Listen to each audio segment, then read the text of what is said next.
Indians చాలామంది foodie ఉంటారు. చాలా స్పైసీ కావాలి, చాలా రుచికరంగా కావాలి. అసలు ఫుడ్ సెక్షన్ని ఎలా మేనేజ్ చేస్తున్నారు సార్? మలేషియా, సింగపూర్ క్రూజ్లో అయితే కనుక ఫుడ్కి అస్సలు ప్రాబ్లం ఉండదు. ఏదో $8కి లేదంటే $5తో కూడా దొరుకుతాయి. కానీ అటువంటి నేను పెట్టించలేను. ఎందుకంటే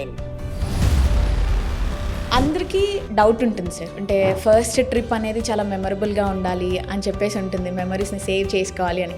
బట్ వాళ్ళకి తెలియదు ఎక్కడికి వెళ్ళాలి ఏంటి అని తెలియదు. కొంతమంది బడ్జెట్ దగ్గర ఆగిపోతూ ఉంటారు. సో మన సన్ వరల్డ్ టూర్స్ నుంచి వాళ్ళకి మీరు ఇచ్చే సజెషన్స్ ఏంటి సార్?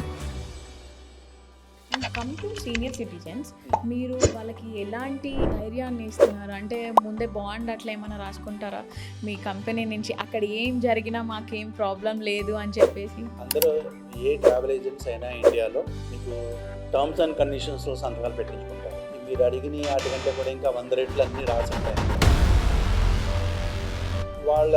నేను చెప్పే పాయింట్స్ అని నేను చెప్తాను. వాళ్ళకి డౌట్స్ ఎలాగ ఏదైనా ఉంటుందంటే అన్నీ క్లారిఫై చేస్తాను. అడగగలిగి చూడగలిగి ఉంటే మాతో పాటు ట్రావెల్ చేయొచ్చు. ఒకటి భాష కూడా. 2